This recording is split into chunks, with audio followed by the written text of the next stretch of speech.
What is up, guys? Midwest Gaming here. I'm Dietrich, and this is Austin Calling, or the DB Grinder. Yeah. This weekend we went to the PPG in Kentucky. It was the biggest PPG that they've ever had. It was almost 300 players.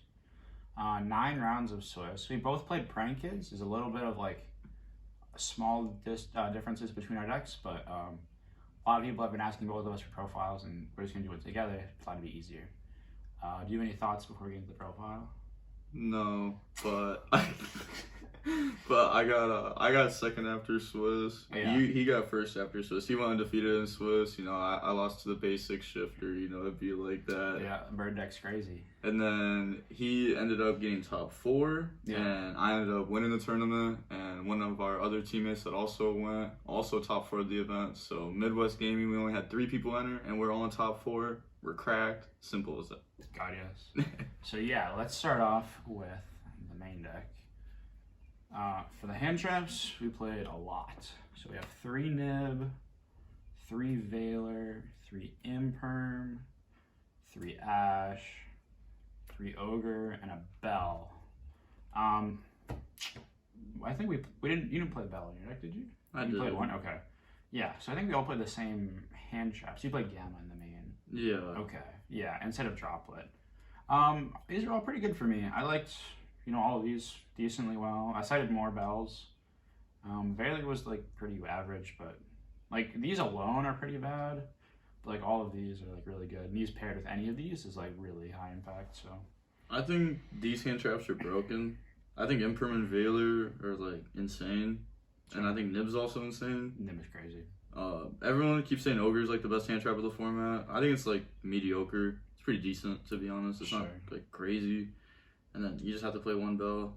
It's a lot of interactions with like Small World, DPE. You just kind of have to have Bell. Yeah, you gotta know the bridges, and this helps with a lot of the bridges. Being in Earth, you can do with Roxy's or like a level 3 that's not Fire or something like that.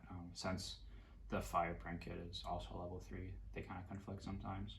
See, I just searched that off of Small World. Sure. I don't think I've ever used this as a bridge for Small World. Really? Okay, Yeah. okay. So yeah, different approaches to using different cards for sure. So that is it for the hand traps. Shout out to the flashcards. Yeah, the flashcards, the Small World's flashcards.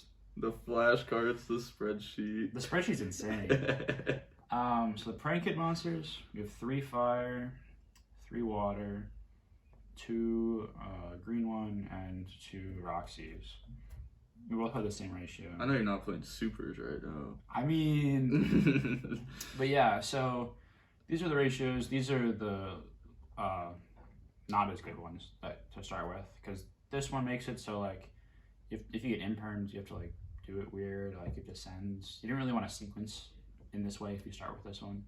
And this one requires you to have another card in your hands, so it's not like a standalone card. But drawing cards is also like super important. So like the standard combo gets you 2 draws, 1 off this and 1 off of the prank stand phase. So that's pretty cool. Also, difference with like this build compared to like the 40 card list that people have been playing with like 2, 2, 2, and 1 is we wanted to have like a big prank kit engine. I feel like if we have like a big prank kit engine, we have like much more of a grind. Yeah. I don't know. I feel like I've seen a lot of the 40 card lists. You know, they'll like make Battle Butler and summon a couple bodies, but then like if stuff starts getting wiped, they just have no grind afterwards. The grind is completely gone, and they'll probably lose the game. And also, you kind of just like need 2 of each. I don't think playing 1 is correct in this build, at least. I agree for sure. And you also, like, if you're new to the deck, you also always want to end with this one as the last prank on the board, because it has the most defense, which comes up, because the Adventure Token has 2,000 defense, so they can't like beat over it and force the Butler spell. So that's definitely relevant. For the extender cards, we have 2 Souls and 2 Illusion. These cards are crazy. I really like them. I was playing 3 Souls, but we cut 1 for prep, which is definitely correct, because I was definitely clumping on these at the Indie Regional. So like if you have this and prep, you can just summon this, discard the prep as a free draw, so you're not clumping. I think I had the opposite approach. I played prep, and I think it was incorrect. Really? Okay. Yeah, the 3rd Souls came up with Dark Ones, which realistically should never come up, but it did. And then, like, drawing, like, Souls plus Prep is, like, such a low odds, because it's, like, 4 plus 1 and 60. So, like, that should just never happen. And then if you have like, I don't even know how to describe it. Just like 2 bodies is really nice. And also sometimes like having the activate souls effect plays in the ogre when you're just trying to make Anaconda, and like Anaconda's crazy. Gotcha. Yeah, I agree. But yeah, these cards are just like overall really strong extenders, especially with the adventure cards. Yeah, we had a roughly a 72.5% chance of drawing a prank kid plus an extender going first, which is really huge. Yeah, that is like really ups the amount of us playing through like an Ash or a Gamma or something like that on the kid. For the adventure engine, we have the 3 Enchantress and the Griffin. Pretty standard. Yeah, just standard. We don't need to talk about those. And then the Dash of Celestial, Fusion Destiny cards. 3 of the field spell, pretty standard stuff. And then here's one of the differences. I made like 3 droplet. You played something else, played Gamma, right? Yeah, so you played the 3 droplet and Thunder Dragon Fusion, and then I played the Gamma and Driver. And these cards were ridiculous for me over the weekend. Like, Gamma just being like a hand trap that destroys makes it way harder for them to actually get to Verte, which is kind of big. Yeah. I don't know if I'd play these continue going forward. To be honest, the list that I was supposed to play in the PPG was supposed to have 3 droplet over Gamma and an instant fusion over Driver. But I didn't have access to these, and I'm broke, so I didn't buy these, so I just went with the cheap option. Got it. And we might have forgot them. We might have forgot them. It was a 2 a.m. decision. Shout out to Cody. Got it. And so this was what we ended up deciding. I ended up deciding to play, and it was very, very good for me. Was Droplet good for you? Yeah, I liked it. It was really good actually with with the field spell, because you like field spell search the monster, and then you get a free thing to send away with the droplet. Because I definitely found myself sometimes struggling to like figure out which cards I want to discard. But like, yeah, just going against DP is really good, or like Scythe if I don't end on like Arclight or something. This card sucks. Like, it's pretty average. It came up once for me where like I got nibbed really late in my combo, and I just got to like throw this down and make Butler. And I had this on the field, so like I could lower their nib, so they couldn't force my Butler. So that was pretty cool, I guess. But other than that, it was whatever. This being guaranteed follow up is also like cool, I guess, but this card wasn't great. For the other spells, we have the best card in the deck, in my opinion. Well, maybe this one too. We have Small World and Fusion Destiny. This is a starter, extender, hand trap. It's everything you want it to be in a card. You just gotta figure out the lines, because sometimes it gets pretty confusing. Yeah, especially like late game. When you've gone through half your deck, that's when this gets confusing. Especially because like you don't want to like banish a piece that you know you're probably gonna end up needing. Yep. And then like you have to like really think it through. Yep. And then this card's just this card. I mean, some people play one of it, but that's just incorrect. Like, we want to draw it. Yeah. It's like, it's one of the very few standalone cards that puts a lot of pressure. It's not a normal summon. Other than like Right, I don't feel like there's any other spell that applies so much pressure by itself. Because like you could be playing through a board and you get hand trapped 3 times and just slap this down and just win anyways, because you're just so far ahead after. For the other spells, we have Pranks, Pandemonium, Bricks. I mean, Semi-bricks. This is like kind of an extender, and this is like also kind of an extender. But like, it's like if you open them with a normal summon, and the normal summon play that goes through, then drawing one of these is like very fine. Yeah. But if your normal summon gets stopped and you draw one of these, it's like, oh, it's so bad. Yeah. It's so bad. Unless you're like opening multiple kids, like there are times where I opened this and 2 kids and I was able to like make doodle and like not use the meow and just like chain block like that. But like other than that. Yeah, I'm not cracked like that. I never got to do stuff like that. I didn't draw prank kids. Yeah, that's fair. Then we have the adventure spells with 3 Right, Draco back, 2 adventure. This was crazy. 2 of this is very nice. Yeah, I was testing every ratio with this card, 1, 2, and 3. 1 is not good enough because you want to be able to like bring out the second Faithful, which comes up so much, multiple times throughout the tournament. And then we also decided to not play 3 because we wanted another general going second card, which is just the Bell in this deck. Yeah. Or I guess you could technically say the Mystic Mine, but I think Mystic Mine would be an overbell. Yeah. So I think 2 of this is like absolutely fine. With like the side deck patterns, you end up going down to 1 of it when you go second against most matchups. Yeah, other than like unless you like really have to force something, like Seal against Dragon Link or something like that. Like other than that, it's pretty good. So yeah, those cards are crazy. What else do we got? The Broken One-Ofs, Mine Foolish, Terraforming, and Prep. Yeah, I drew this card like every match. I did not. But yeah, shout out to John for giving me my Speed Duel one. He gave me a Speed Duel secret one for free. Yo, every hand, it's so broken. This card is nice. You know, it gets you to the field spell or gets you to Mine. Mine for me was really good. No, well, me too. But yeah. So it's such a good card. Nobody respects this card anymore. And not only are we playing 60, but we're playing Print Kids. So like, you just never ever deck out. It's impossible. So that was cool, and also like being able to just play with one monster, and like consolidate your monsters while netting advantage, like a stooching off the doodle or like making a Verite into a DP or something, and keeping either 2 monsters or less for the whole turn allowed us to like play safe and like make games that were very very unwinnable winnable. So yeah, I think this card was nuts. Yeah, nothing really more to say about the main deck. I think a lot of the main deck makes a lot of sense. Like I said, we weren't drawing Prank Kids a lot, or at least I wasn't. I don't know if you were. I drew it. It was fine. Like the first couple rounds, there were a couple games where I didn't draw Kid, but like I still won because my deck's crazy. So like, I don't know. If you're not drawing Kids, you're drawing hopefully a way to make Verite. And, like, yeah. Even like when you're not drawing like Prank Kids, like you're still like winning a lot of those games because it's just DP hand traps. Yeah. But yeah, like you have a very good chance of drawing a Prank Kid, and just my deck did not like me this weekend. So let's do the extra here. So our extras were a little bit different. So for starters, or for the prank cards, I played 3 Doodle, Meow, and a Bow. You can just put the whole extra. Okay, for sure. So those for the prank monsters, 2 Spider, 2 Verite, Unicorn, Access, DPE, Butler, and the 2 other fusions, Rocket Ride and Weather Washer. Okay, so the only difference with our extra deck was that I played Ulti-Links, but no, I played a Dark over the 3rd Doodle. Once again, shout out to Cody. Like, this was like a 2 a.m. like decision to like actually put this card in, and this card came up half of the rounds. Like, this card is broken. I also don't play Link Karibo. I think Link Karibo is incorrect. I agree. You really need double Link Spider, otherwise you just can't play through Nib. Yep. And then that's like the only difference. I think the rest of the extra should be pretty standard. Yeah.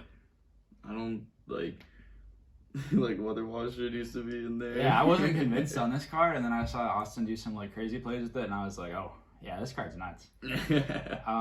Double Verite is like something that some people haven't been doing, but like it is so necessary. Like, oh my gosh, it came up so much for me. Yeah, if you don't play 2 of this, you just don't know what you're doing. Yeah. And the 3rd Doodle came out for me once, but yeah, I think Dark came out for me like 4 times. Where it would have, I think I won the game anyways, but it would have made the game a lot easier to win if I had it. So yeah. Also, a really cool play is like Summon Verite, effect dump Fusion Destiny, and they always negate it. It's like force negate, and you just like extend her in the Dark, and the Dark take their Enforcer, and that won me like 3 matches because nobody was prepared for it. Yeah. Yep. This card is nice. It's really easy to make because you just like link climb from this to this and to this. I know we're not explaining Unicorn right now. Well, I mean, I'm just saying. It's pretty. It comes up. And then access code obviously is crazy. So I never made this. Well, I did make this. I think I made it like 3 times, but like it like as like a prank kid deck, I felt like I never really made it. Yeah, I also only ever made it like 3 times. Yeah, so it's more like a DPE deck than it is a prank kid deck. It really feels like. I was just drawing Broken day 2, so that's why it started coming up more. Fair enough. Yeah, so pretty standard extra there. For the side, Called By, Crossout. These will be going first cards for me at least. I liked this card a lot. Crossout was crazy. And Called By was like good for the mirror too. Against their Bow Wow and stuff like that. If they don't respect it, don't play around it. How about you? What'd you play? Did you play something instead? No, I played those. Okay. Yeah, and then so he had Gamma in the main deck. I had it in the side deck. Yeah, this card was nice for me. I don't know if I could see myself manning it, but it was really good when I drew it, so I liked it. And then the one collector, this is for cross out for the mirror. This card's nuts. I played 2 Bell. This is for the mirror also.